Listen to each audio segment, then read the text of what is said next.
Dragi moji gledatelji, u današnjoj emisiji želim govoriti kako vaši nokti mogu pokazivati da imate određene zdravstvene probleme. Ova današnja emisija će govoriti o skoro 10 vrsta oblika i boja noktiju koji vama može pomoći da dijagnosticirate nešto što ni sami toga niste bili svjesni. Promjene na noktima lako vam mogu proći ispod radara, posebno ako su često nalakirani i ako općenitu brigu o njima prepuštate svoje kozmetičarki. Međutim, s vremena na vrijeme dobro je malo ih detaljnije pogledati i provjeriti kakvo je stanje. Jer bi promjene poput mrlja, pruga i neobične boje mogli upućivati na to da nešto nije u redu sa vašim tijelom. Blijedo ležište nokta. Broj 1. Ako su vam ležišta noktiju vrlo blijeda, možda imate anemiju, poremećaj krvi koji karakterizira nizak broj crvenih krvnih stanica. Anemija je povezana sa niskom razinom željeza u krvi, a uzrokuje bljedilo kože i tkiva, osobito ispod noktiju. U tom slučaju probudite se da konzumirate hranu bogatu željezom, poput zelenog listnatog povrća, graha i crvenog mesa.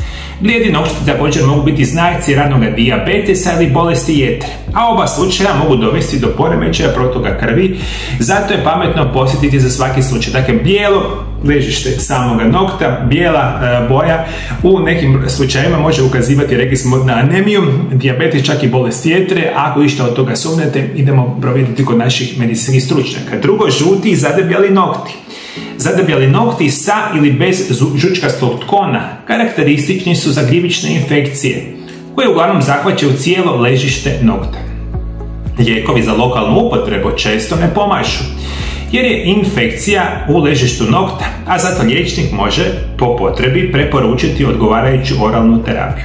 Često pušači imaju žute nokte.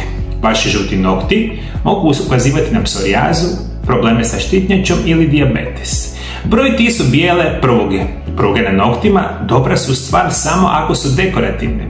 Horizontalne bijele linije koje se protežu kroz cijeli nokat pojavljuju se u paru i to na više od jednog nokta, nazivaju se Murkeove linije. Mogu ukazivati na bolest bubrega, poremećaj u radu jetre ili nedostatak proteina i drugih ranjivih tvari. S druge strane, kraće vodoravne bijele mrlje ili su pruge vjerojatno su samo rezultat ozljede baze nokta. Mogu biti prisutne nekoliko tjedana do nekoliko mjeseci i obično sami po sebe nestaju. Ono što dakle vodimo računa, kada god nešto od toga sumnjamo, ovo što vam sada ja nabrajam, ne mora se dogoditi da je to sigurno sa vama. Međutim, ukoliko ste neka od tih osoba koji eventualno sumnja da čak može na noktima primijetiti određenu vrstu poteškoća, rekao sam, uvijek je ključno potražiti stručnu medicinsku pomoć. Idemo dalje. Broj 4 su tamne linije na noktima. Čak i ako svaki mjesec marljivo provjeravate imate li na koži sumnjivih madeža, vjerojatno zanemarujete svoje nokte. Mjesto na kojem opasnim melanom često prolazi nezapaženo. Obratite pažnju jer tamno smeđe mrle, okomite linije na ležištu nokta da nikada ne smiju se zanemariti jer mogu biti znak melanoma. 5. udubljenje i uzdužne brazde na noktima. Udubljenja ili male pukotine na noktima često su povezane psorijazom, upalnom bolešću koja uzrokuje pojavu ljuskavih ili crvenih mrlja po cijelom tijelu. Ove promjene na noktima uzrokovane su nakupljanjem stanica na ležištu nokta, koje ometaju linearni normalan rast noktiju. Brazdanje površine nokta opaža se u bolesnika sa dermatitisom prstiju. To može biti rezultat atopijskog dermatitisa, nadražujućeg dermatitisa ili alergijskog kontaktnog dermatitisa. Dakle, one uzdužne brazde što mogu biti same nakon na noktima, ponekad mogu biti posljedica upravo ovih kožnih poremećaja. Mi danas znamo od ekcema, dermatitisa, psorijaze, sve to možemo ukazivati na ovu vrstu poteškoće, o tome vodite računa. Idemo dalje. 6. lomljivi tanki nokti ili podignuti nokti. Slomiti nokat može biti nezgodno, ali ako vam se čini da su vam vrhovi noktiju pucaju gotovo i na najmanji dodir, možda je riječ o tome da vam štitnjača radi usporeno. Ova žlijezda regulira metabolizam, energiju i rast. A premalo hormona štitnjače često dovodi do gubitka kose, dok nosci postaju lomljivi i tanki te sporo rastu.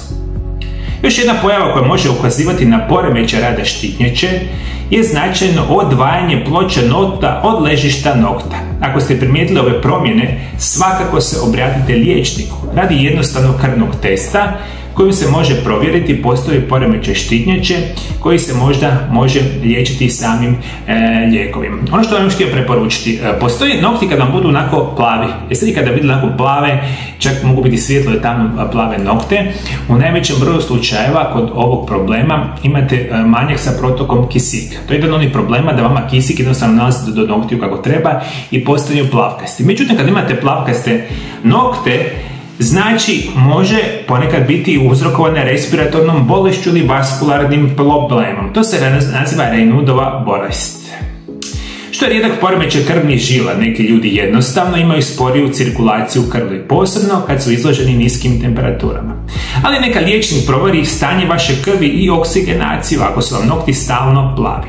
Neki lijekovi mogu ostaviti vaše nokte plavima, to uključujući lijekove koji se koriste u borbi protiv malarije, antimalarijali, lijekovi koji se koriste u borbi protiv psihoze, fentotezini i lijekovi koji reguliraju rad srca, amirodin. Ono što morate voditi računa, postoji još određene vrste noktiju koje se jako rijetko javljaju, a mogu uzrokovati na određene vrste poteškoća. I na broj 8 mjestu, dakle oblika noktiju koje pokazuju poteškoće, biti će nokti poput ovnovih rogova. Neki izgusnu i obrastaju, neki ih dobiju nokte poput ovnovih rogova zbog bolesti kao što su psorijaza, ihtioza i problemi s cirkulacijom. Rezanje i liječenje ovih noktiju zahtijeva pomoć pedikera i dermatologa. 9 nokti u obliku žlice, kolihinija. Tanki nokti koji se spuštaju u sredini i izgledaju poput žlice, mogu upućivati na manjak željeza. Ljudi razvijaju nedostatak željeza iz više razloga, poput nedostatka pravilne prehrane, zdravstvenih problema sa želucem, crijevom ili osjetljivosti na gluten koji se naziva celijakija.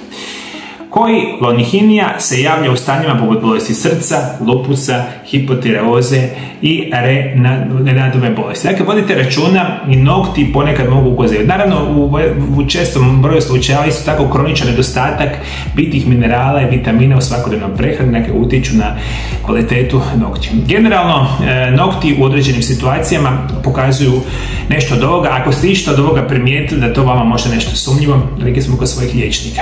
A svi vi moji dragi gledatelji, ukoliko ste vi imali određene promjene na noktima i da ste vi nekada dobili nekakvu dijagnozu, neke određene vrste bolesti, molim vas pišite dolje ispod video zapisa. Cijeli svijet vas gleda, svi ljudi čitaju komentare ispod video zapisa i bilo bi lijepo da vi vaša iskustva prenesete svima nama. Pišite, komentirajte kako je vaši nokti su možda pokazivali određene vrste problema. Pomozite i meni, a pomozite bilo koje osobi diljem svijeta. Moji dragi gledatelji, htio bih još preporučiti da znate koji je glavni simptom ili glavni simptomi kroničnog nedostatka vitamina D, koji je jedan od onih najbitnijih vitamina danas modernog čovjeka. Taj video zapis možete pogledati ovdje pored mene. Hvala još jednom. Bog vas blagoslovio, kao i uvijek Bog blagoslovio i vašu obitelj, moji dragi gledatelji. Vidimo se u nekoj drugoj emisiji. Lijepi pozdrav!